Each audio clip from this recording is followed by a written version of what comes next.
Hey guys, welcome to the Evoked Thoughts podcast. I'm Jay. I'm Alex. I'm Emily the Pensive Fox. And this is Michael.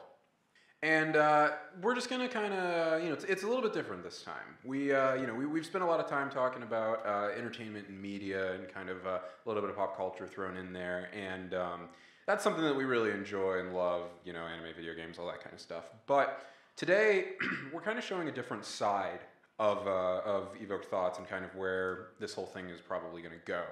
And so today we've got a little bit more of a serious conversation, something that's a little bit more grounded. And, if that doesn't sound like your thing, that's totally fine. You don't have to listen. But if that's something that you think you'd be interested in, then yeah, this is definitely going to be more of that, a sort of like almost philosophical conversation. And because that's not really my area of expertise, I'm actually going to toss the hosting over to Michael, and he's going to kind of lead us through this whole thing and sort of give us some questions, and we're going to have hopefully a really evocative discussion. Right. So this all stems from when Jay, me, and Rios, who is not currently with us right now, but you'll see him again on other podcasts. I believe he goes by Tommy these days. Yes, true. Thomas. We were all together, just enjoying. God dang it. We're all together just kind of enjoying some pizza over, at CC's. And, what goes better with pizza than, deep existential questions? So... Amen. The spaghetti god agrees. It really just complements the cheesy essence of cheap pizza. So, we got on the subject of, does good and evil exist? I don't even remember how we got there. It just did. I think I took a bite of my bread, and then Rios was like, yo... Are there evil people in the world? Do bad things happen to good people? Why is there no God? It was a whole thing, and it got really scary really fast in a CC. Right. We all started holding hands here, and crying. So he can't defend himself. So the main question posed is, does good and evil exist? Now it's kind of, they're both subjective things. So let's just talk about it. Let's just throw it to the floor real quick. What do you guys think? Well, I think to start, you would need to define what those things are. I mean, good and evil, for all intents and purposes, are mostly subjective depending on who you ask. And without any hard and fast definition, it's hard to determine if it even exists. Right. One thing that got discussed before in the previous CC's discussion was, is evil really an existent thing, or is it just insanity? Yeah, I had an interesting kind of take on it when he asked the question originally, because it's not something I think about too often. It's just not. But when he brought it up, I kind of started thinking, and I was like, I don't know if evil does exist. Because I think I, as a human, like to believe that humans are by default good, right? I like to believe that there's no one who's just gonna, desire to do terrible things with no purpose.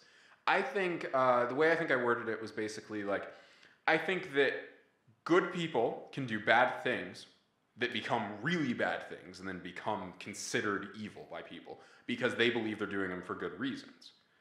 I think that there's also the possibility that someone could have some sort of discrepancy in their brain or something that causes them to think differently. And so perhaps what we see as bad doesn't register as bad to them, or perhaps an action that would be completely grotesque to us, like, murdering someone or, eating a human being, doesn't register like that to them. And I don't know if that's necessarily an evil person or if that's a, mentally ill person. I think it's an interesting conversation.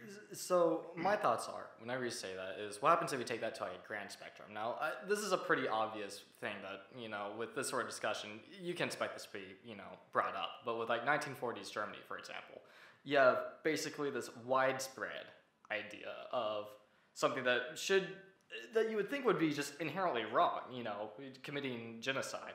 So what you're talking about seems to be on an individual perspective, but what about a grand perspective? It becomes interesting because I think that as a whole, we don't necessarily know that every person who was a Nazi agreed with Hitler, right? We don't necessarily know that every person wasn't doing it for their own reasons, or I think and correct me if I'm wrong, if you guys want to leave comments or something, or if any of you guys know any more than I do, because I do not even pretend to really be well versed in history. But from what I remember in, let's see, junior year of high school, I remember being told something along the lines of that Hitler didn't really reveal his whole plan until it was way too late to back out. And by then he kind of had this stranglehold over Germany, and so it was like, at first, hey, we're going to do some stuff that's going to make Germany better. And then it's like, hey, we're going to do some stuff that's maybe controversial, but it's still going to be worth it in the end. Hey, we're going to kill some people, but listen, they're bad people, or they're people who are going to cause us problems in the future, or they're people who, if they're gone, we're going to be better off as a nation, right? And then it was like, yo, killing everyone, forget all of you, we're doing it now. We're doing it now, Hans. You know, and so like I don't know if you'd really catch it. You know what I mean? It's almost kind of the what was it? The metaphor you said the other day, the frog in the boiling pot kind of thing. Yeah, I mean it's sort of like almost like a slippery slope sort of thing. But I think just because it's gradual doesn't dismiss the fact that evil, you know. Oh no, I'm not trying to justify evil. I'm just saying that I think that I believe that you could make a decision. And I think this fits into kind of the beginning statement that I had of like someone could do what they believe is good things for good reasons, you know, but then other people see them as bad things and call them evil.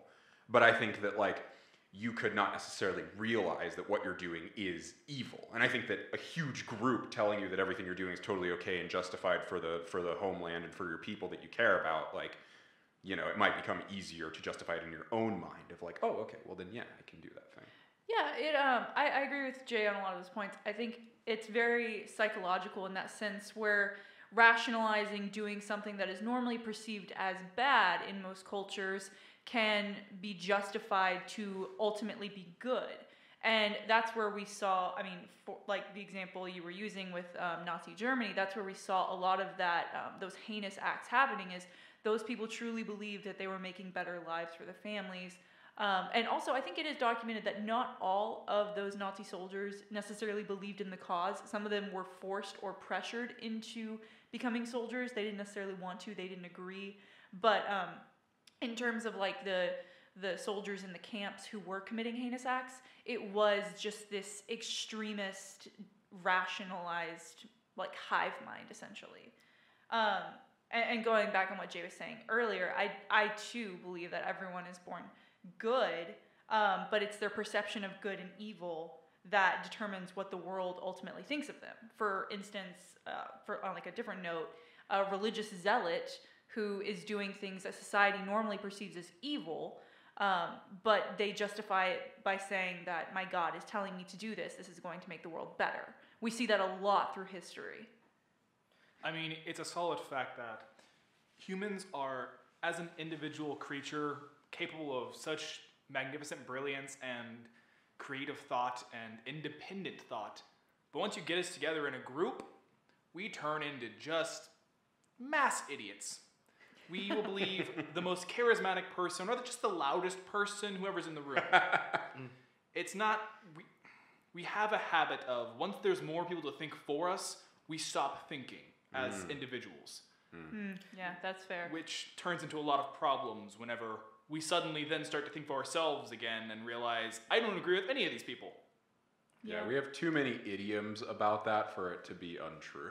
And it's a very easy thing to fall into. I myself have recognized in the past few years several different almost mainstream ideas that I have fallen into that I have found that I don't actually agree with. It was just something that seemed so convincing at the time because everyone believed it.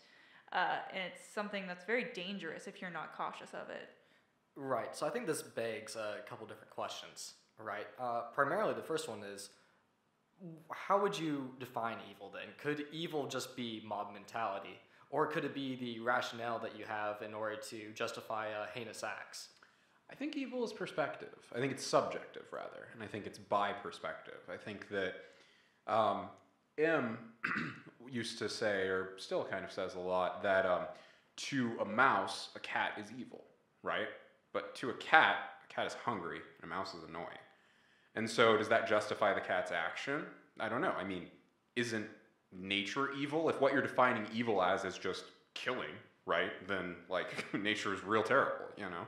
It's like I think that evil is something that you yourself can't really define your own actions as evil, because by that logic you could just say everything you're doing is good, and like that doesn't matter really. So I think it's probably based on how you're affecting people. So I think that there's still kind of a baseline of like rights that people have, you know, not just in society, but like as living beings that have to be respected in some capacity. All right. Yeah, I can agree with that. So once again, that begs a different question from me. So does that mean that evil has to be determined by like a democratic process or like a common consensus? Because you're saying, does that mean that evil is caused by like a common like consensus? Then is that how it's determined, like through society? I don't think there's a way you can accurately do that. It's not something you could achieve. It's not, because every single individual is going to have their own perspective that they view the world through, that they will feel slighted against if this action is taken against them. And potentially those same actions would cause other people to feel slighted, but that's only a potential. And then you'd have groups of people that all feel slighted by that action, but other people that just don't care. To answer your question, I think that has been done or has been attempted definitely throughout history, and even in the present, people have tried to. I mean, we have laws. We have a system of government that creates laws for us as citizens to abide by, and that government is basically determining what they believe as a society is good and bad. Something that I find interesting is that where we live, it has like some of the strictest drug possession laws. Like you can go away to jail for 20 years just for getting caught with marijuana. And I mean, of course, that's changing. But in other states, I mean, just a state over, marijuana is legal.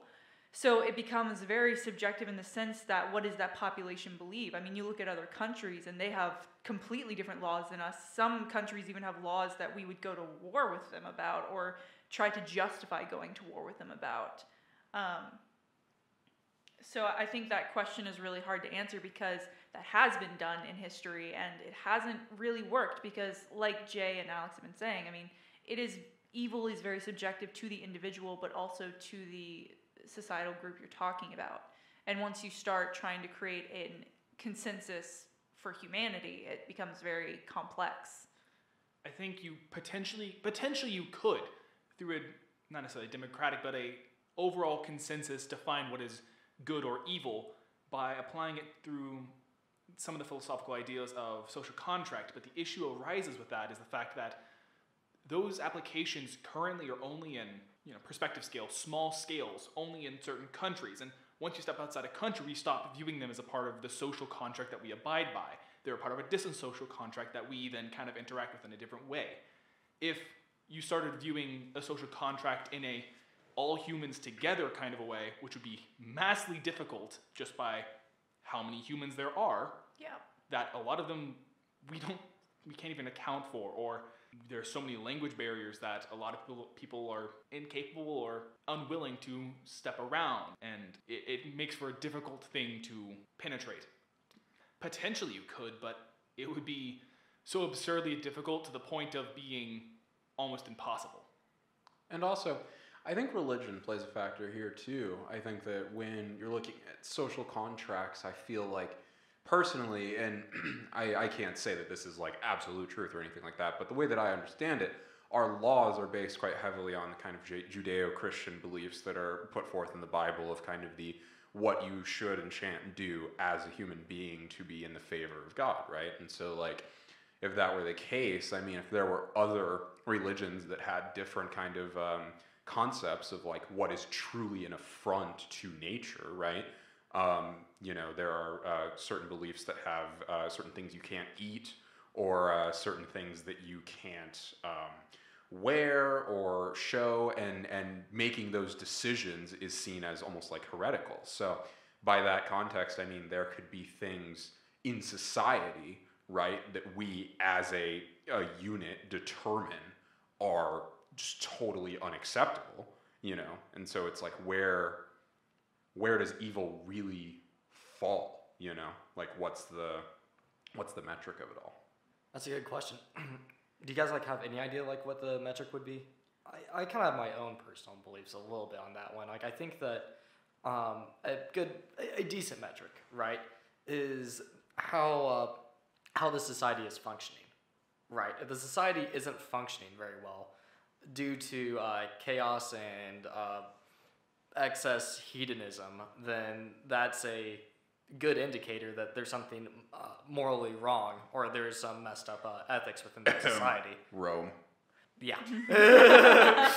You got me. I would argue that I don't really have a metric, but maybe a cause for what many people think of as evil. Going back to, I think earlier you posed the question of evil being related to mental illness in some way. And as someone who studied psychology and wanted to become a psychologist for the longest time, I don't necessarily know if I want to put that kind of tag on mental illness just because... I don't. Yeah, just because the mainstream media and Hollywood has placed that on people who are mentally ill for so long in movies and other types of media. And I don't think that's... I think it's disingenuous to people who have legitimate mental illnesses who are perfectly able to cope with and be fine with and are not violent or evil in any way. They are some of the nicest people you will ever meet. But I do think that evil exists from pain and the grander cycle of abuse. I believe that ultimately going to that sort of rationality. I'll take, for example, and I don't want to get too political, mass shooters. So they didn't just...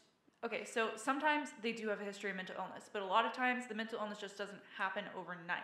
And a lot of times it's not really mental illness that you're dealing with, it's so much as they have pain that has been pent up, they don't know how to cope with it, and they have been taught this cycle of abuse, they have been taught these things, and they don't have any way to cope with their anger, and so they take it out in the only way they know, which is through violence. So here's a question.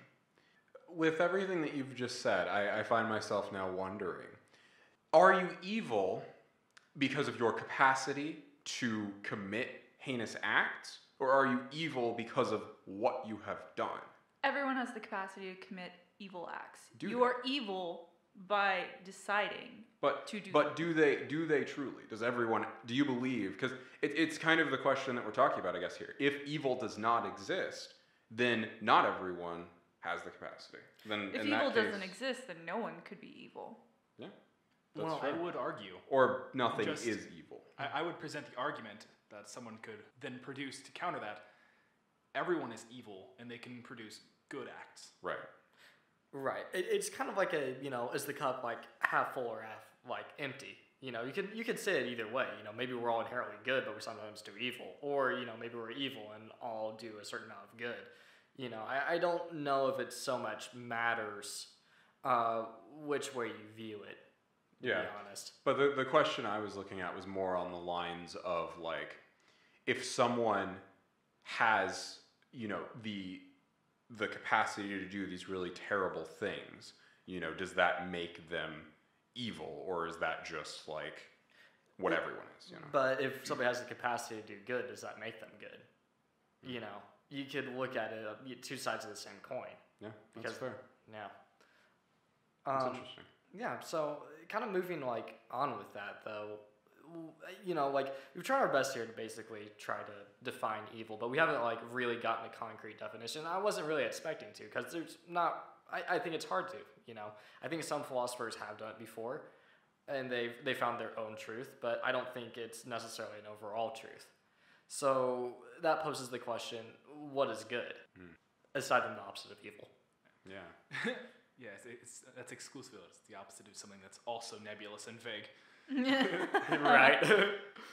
But I know from a personal perspective, you brought up as a metric if a society is working, or if there's issues within it, if the peoples are not unified and on a front.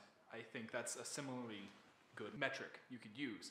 That so long as the actions are of an individual or a group or whatever benefit the society, or even just don't take away from the society, if they're able to express their own individuality without destroying another person's or the betterment of the society, that could be classified as a good act. Yeah, good to me has always been someone or something willing and able to understand what is perceived as evil and find ways to help or fix it. That's part of the reason I wanted to become a psychologist for so long, is because I wanted to help people. And I mean, not going back to saying like not that mental illness is evil, but to help people in general, to help humanity better itself. And I think that everyone has the capability of doing that, whether you try and help a friend or you don't give up on a loved one. So is good what you do within yourself or for yourself, or is it what you do without?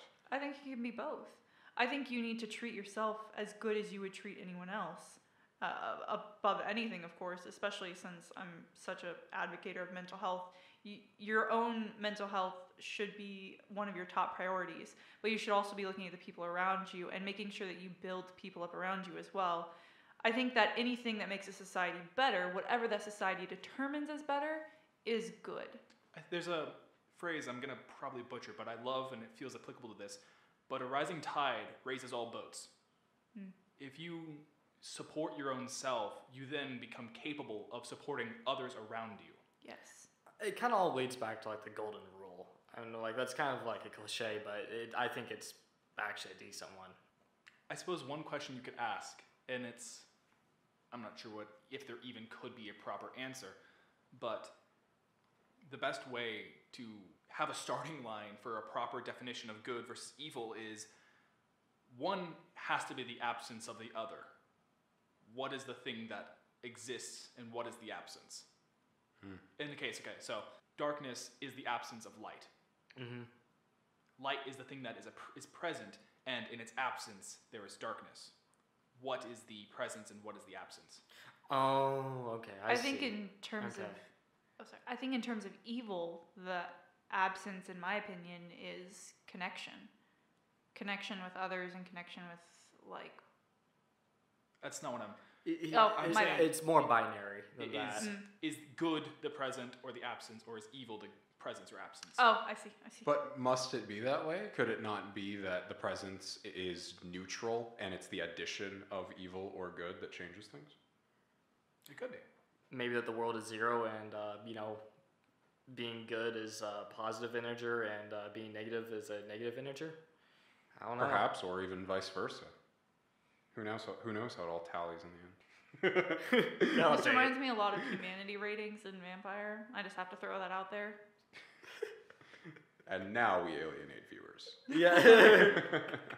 Vampire is a tabletop game we play where you're terrible, terrible people, and it's great fun. But you can also play Are we good evil people. for playing Vampire? No, we just revel in hedonistic terribleisms. Yes, So, I made up a word. We're being like vicariously evil, right? So does that mean that like maybe deep down inside we're trying to get out Yes, all of our because negative we are ambitions? evil because we have the It's like capacity cathartic. to do these terrible things. I just said that. You I mean, disagreed with me. I honestly believe that it is, going back to what I said earlier about your own personal, well-being, I don't think it's necessarily a bad thing to indulge in things so long as it is not harming others or yourself. If what you are doing genuinely is helping you. So, for example, I don't know, some cultures think that tattoos are like a defilement of your body, or some religions. But if you genuinely enjoy tattoos and see them as a work of art and you want to do tattoos or put a tattoo on yourself and you want to indulge in that, then do so. And some people may see that as like a evil or a sinful act, but you may see it as something that's good. And it's not hurting anyone and it's not hurting yourself so long as you're, using clean needles and everything. Well, this actually got into an interesting place I think we could hit upon here. What about like catharsis? Like, for example, if I really hate somebody and like I actually had like a desire to murder them, so I start stabbing my pillow or something like that, is that evil? Does that make me evil? I'm trying to take it out in a way that doesn't harm others, but I have this terrible desire within me to do something. That's interesting. I think... would argue that the violent desires and taking those violent desires out actually is unhealthy for you.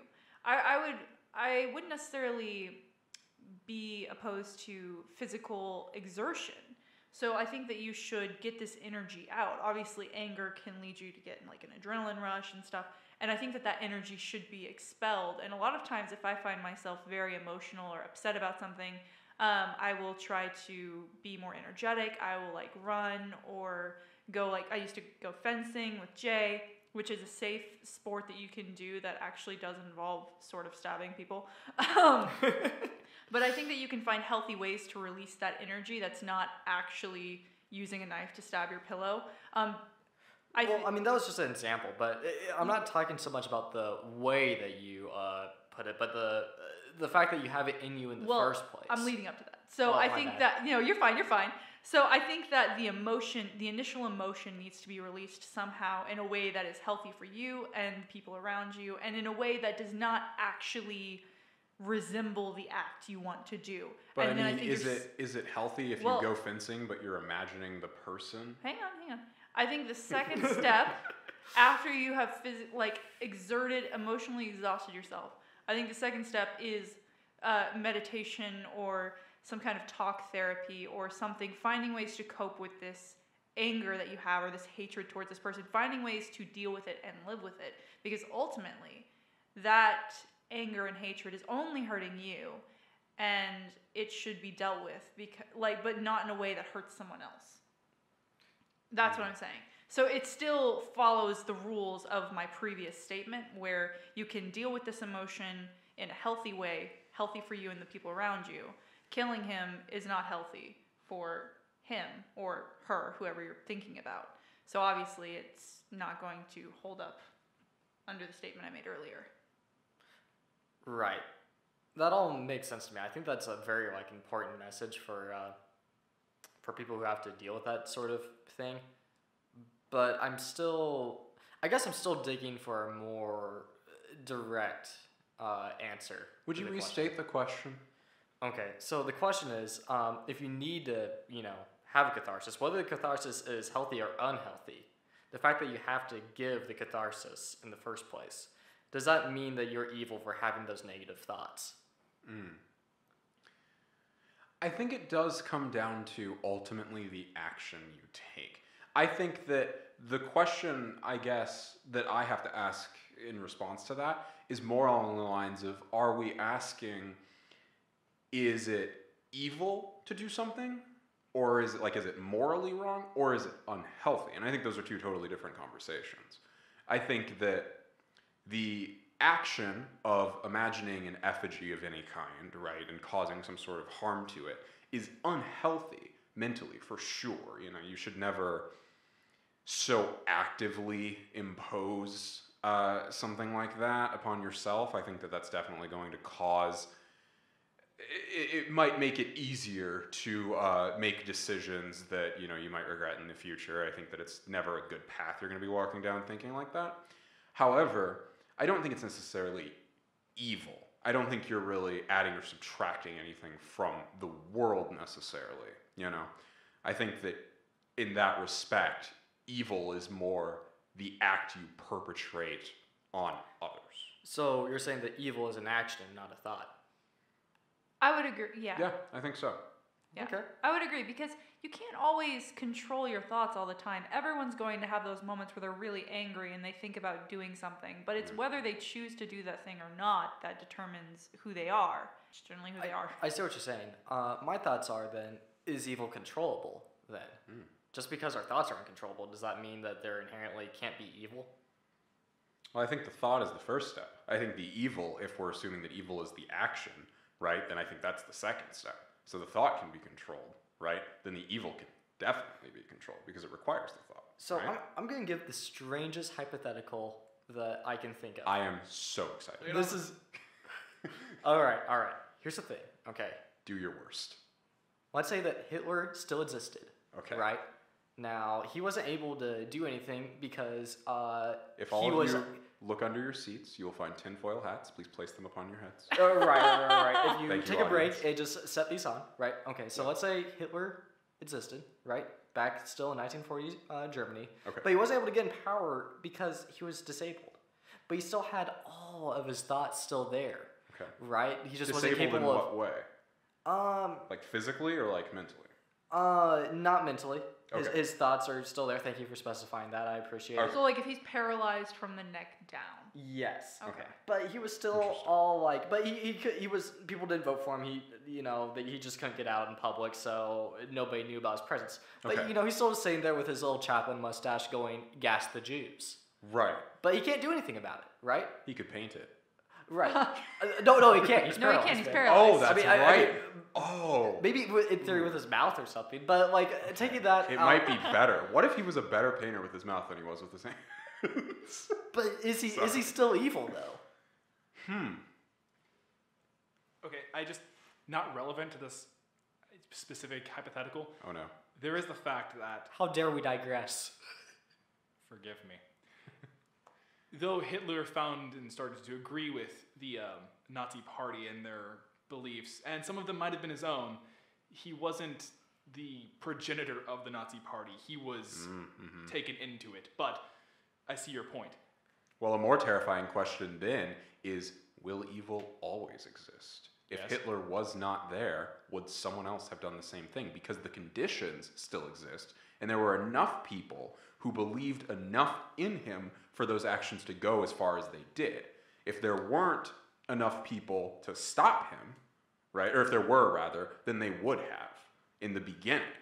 But apparently, right, seemingly so, there were enough people who were either ignorant enough or saw the same needs he did that they went along with him. So if that's the case, would there not have been more people, perhaps even more effective than he, willing to take the place, to do what is necessary for the Germany? The German. For the Germany. Yes, the Germany. The one and only. You know for a fact it's the Vaterland. Now he does. I think going back to my earlier point, I think there's a scale of evil that you can climb.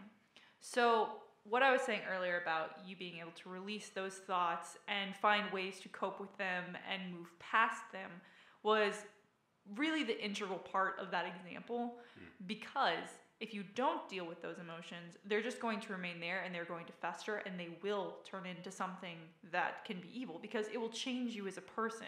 People don't really think about it too much, but the regular thoughts you have are what molds you into a person, because they're ultimately the most frequent thoughts you're going to have are probably the most frequent things you're going to be talking about, in my opinion.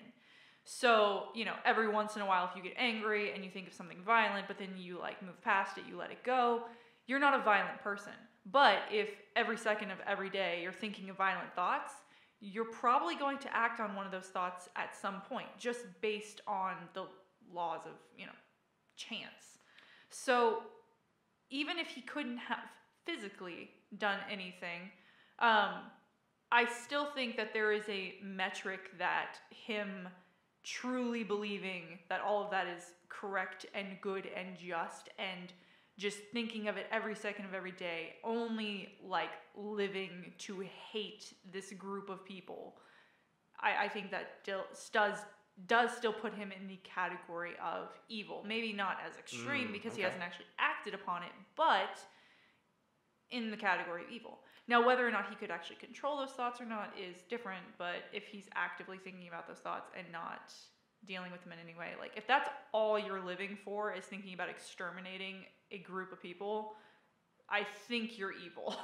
So then, if actions can be evil, and people tend to act upon their beliefs, are not thoughts, but the beliefs that your thoughts revolve around evil?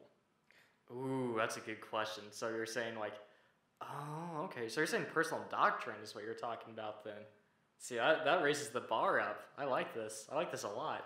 So I think that maybe we're getting to the root of evil, right here.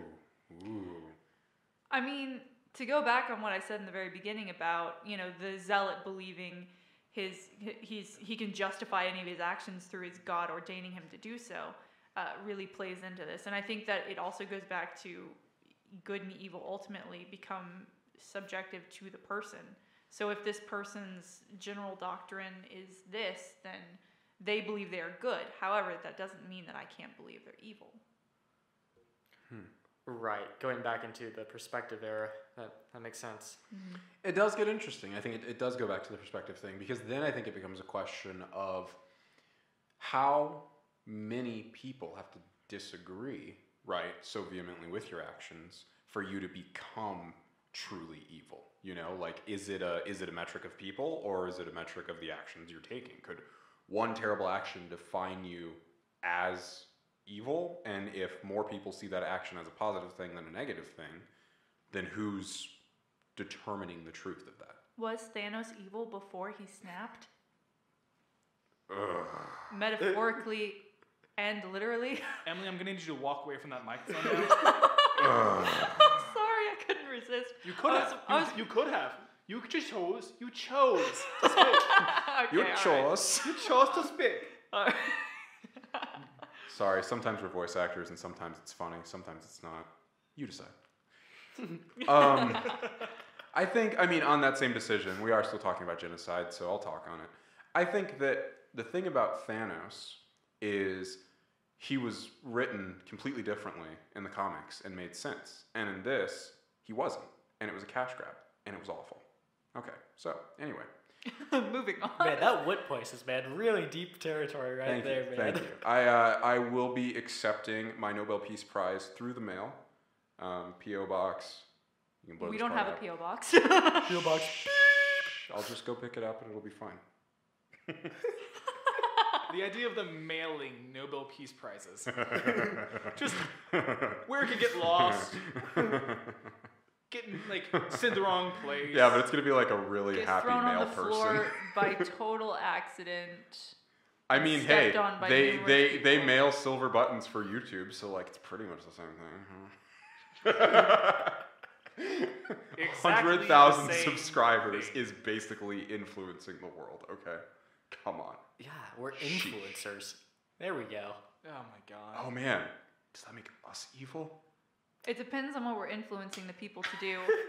Oh, that sounded like it hurt. Oh man, it did, Emily. Let me tell you. Since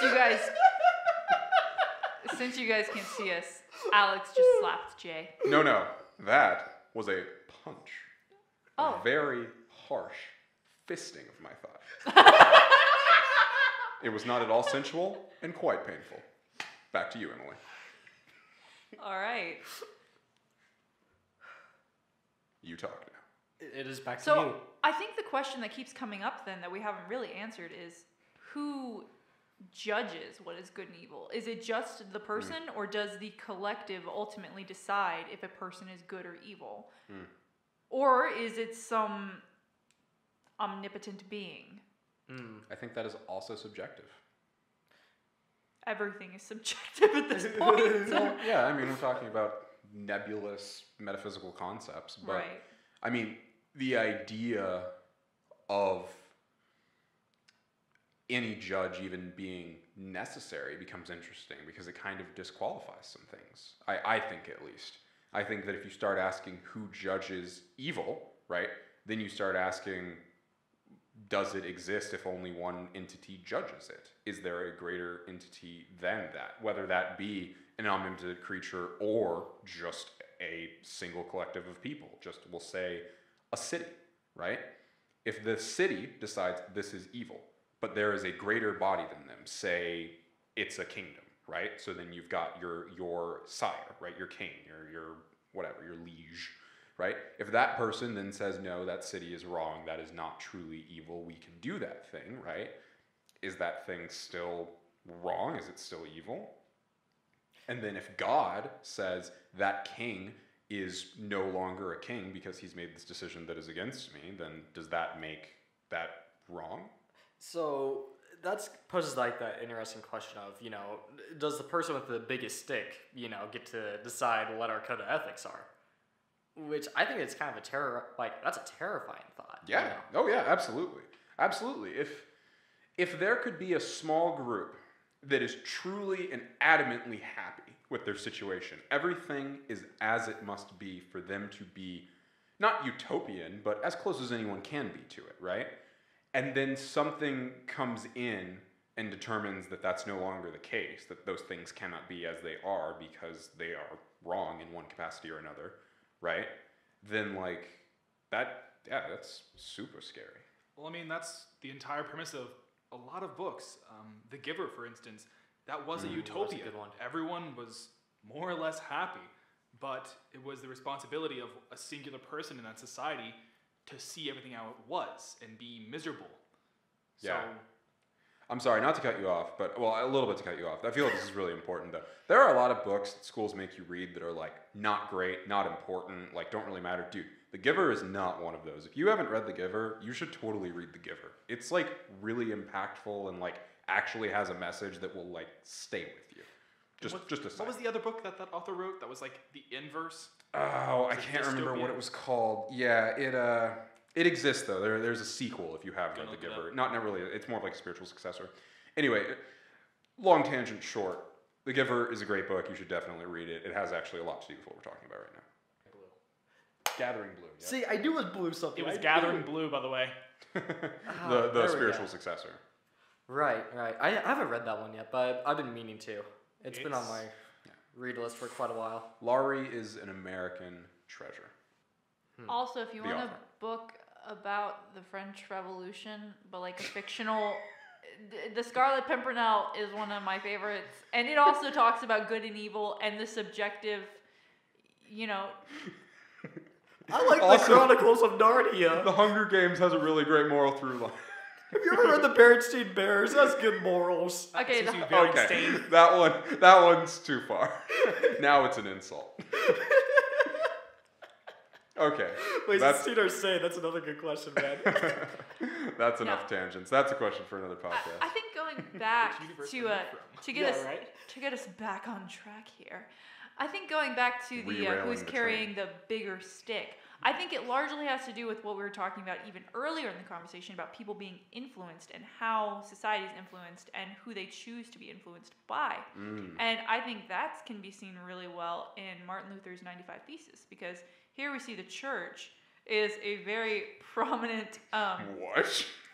a very prominent and scary figure in society, and he sees these problems and he just nails them to the church and is like, yeah, I'm going to challenge you on this. And it causes a lot of heated and controversial debate in that time period about the church. I'm sorry, you just really caught me off guard with that I poll. know. That No, was I know, but deep. for some reason, you guys talking about big sticks, like first I thought of, what president was it that had the Roosevelt? Yeah, Roosevelt. yeah, Roosevelt's Teddy popular... Roosevelt, to be specific. Yes, Teddy Yep. Teddy Roosevelt's, you know, saying, and then for some reason I thought of Martin Luther nailing the thing to the church, because to me that's like a really big act of defiance and an act of like, I'm calling you out on your manipulation and Yeah, your it was pretty lit. hypocrisy. He was a cool dude. I mean, and in a way, as far as the church was concerned, he was struck with the big stick. He was excommunicated. That is true. Ooh, yeah. But his That's a good thought. actions rippled throughout that time period, and But- even now we talk about him. But if the excommunication didn't matter to him, I don't know if it did or didn't, but assume that it didn't because he didn't agree with the church anyway, then have they even perpetrated anything on him? Could you repeat Was that? he evil for going against the church? Ooh, okay. Yep. Yeah. I personally don't think so. You know, I think that good can be in the minority. You know, like we've talked about, you know, what does the society accept? You know, but I think that there are occasions like where there is an individual who is just. Yeah. Where society is wrong. And then that's where it takes and this is going on a mild tangent here, and I apologize, but I mean, when those incidents occur, you know, that's when you have to get a backbone and, you know, stand up for what you believe in, and that's something I stand by. It's an Yeah. interesting thing. It becomes scary to an extent, but I think more just interesting, truly. The idea that a society, a collective, right, can be wrong, and that the few people can be right. It's something that, like, I myself am a writer, so when things like this are brought up, I start looking at them as just kind of these just concepts, you know, as is, kind of without any real external aspects of it. Like, it's just Huh? Yeah, precedence, constraints. It's just the idea, and it's an interesting thing because typically, right, if you are a part of a collective, it is assumed you agree with that collective. So if you start disagreeing with that collective, right, then in theory, right, you should leave that collective. But then you get to an interesting thing, like now kind of bringing, I guess, a little bit more ground to it. Like, for example, if you live in a nation, right, you can't really just up and not be a part of that nation. Like, you could move, but like, it's not really a practical way to, exercise your political rights. Well, and, like, knowing that, but do you think that you have like a duty to, correct a society if you believe the society is in the wrong? Man, I mean, I think duty is an interesting thing because it really comes down to your own personal, not just beliefs, but like convictions. I don't think that duty is something anyone can impose upon you. I think duty is something that you must decide for yourself, because duty is the kind of word that literally implies like a wholehearted commitment. It is everything you are that must be a part of that. At least that's my perception of it. So what if I changed the wording a little bit? What if I said moral obligation instead? Would that change anything? I think it's less of an effect. I would argue that it's a completely different concept. I mean, if you're wanting to lessen it, then no, I think at that point, no, you don't have a moral obligation. Or at least I don't think it changes the conversation at all, because similarly, everyone has their own morals. Yeah, that's fair. I would argue, because that statement scares me, having a moral obligation is something. It actually reminds me a lot of the bystander effect. So here's a scenario I'd like to pose. Do you have the moral obligation to save someone, but the only way you can save them is by killing the other person? And then what if that goes against your own morals?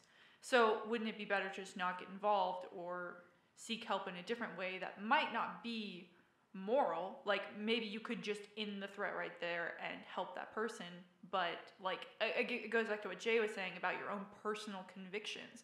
I don't think anyone is obligated to do anything but be a decent human being. I truly believe that everyone should contribute to life in a positive way. And that's the only thing. Whatever that means to you, then let it mean that. But anything beyond that, because that's how people justify sending boys to war. That's how people justify waging war.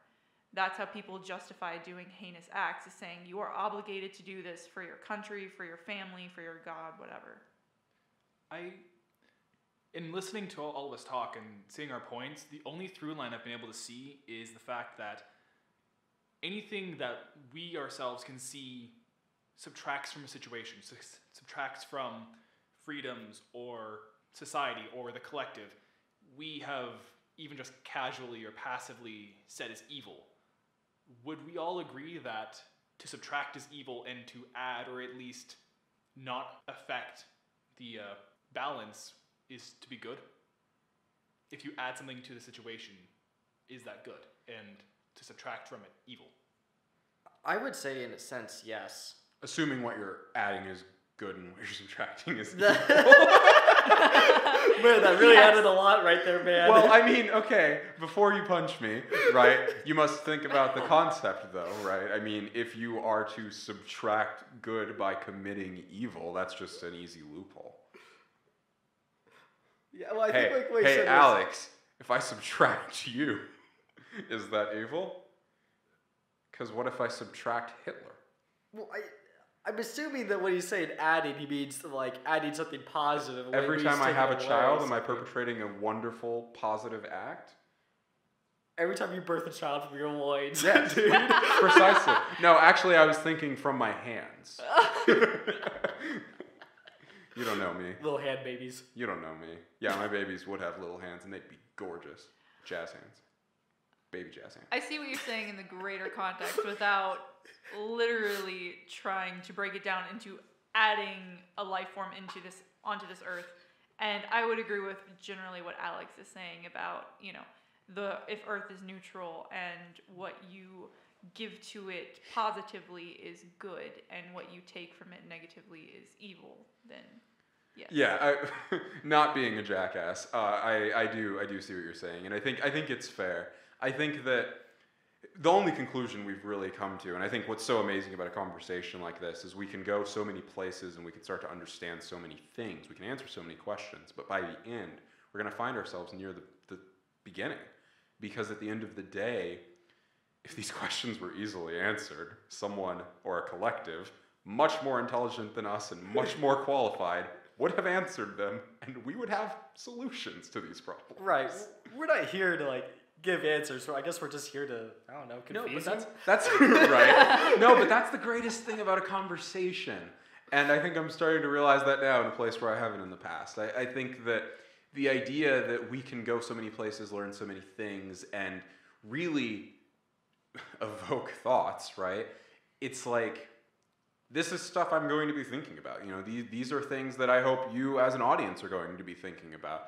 That this is a lot more complex than anyone wants to make it. Any one subject. But this, you know, specifically is something that can lead into so many places and have so many variables that the more questions you answer, it's almost like a hydra. You know, you ask one question or rather you answer one question and you're asking 2, 3, maybe even 5 more, because there are so many variations of where that can lead. And at the end of the day, you start getting into these conversations. I mean, we start having a conversation about utopias and genocides, and it becomes this whole thing of like, wow, everything can be scaled to 11 if you want to. And then it becomes like, oh, this isn't just murdering one person, this is killing an entire race. And it's like, we can't even quantify that. That's insane. You know? So the real takeaway from all this is Hell Hydra.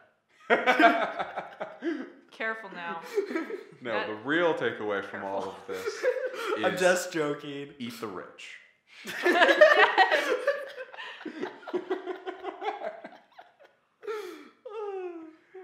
Oh, all right. Well, we're running a little long now, and I hope you guys, you know, will have indulged us to this point.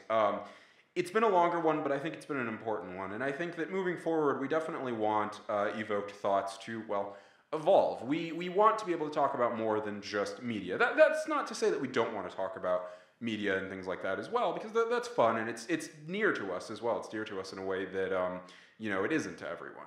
And so I think that that's an important part too. But these kinds of conversations, I think that they're important in a different way, and I like the idea of being able to have them with ourselves here as well as you guys at home. And so thank you for listening, and yeah, we just we really appreciate you going on this ridiculous roller coaster of emotions and moral obligations with us.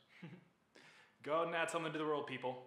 Yes, add, do not subtract, unless you are subtracting evil, in which case, Alex, don't punch me. All right. Thanks for listening, guys. We'll catch you guys later. Don't be an asshole on the road.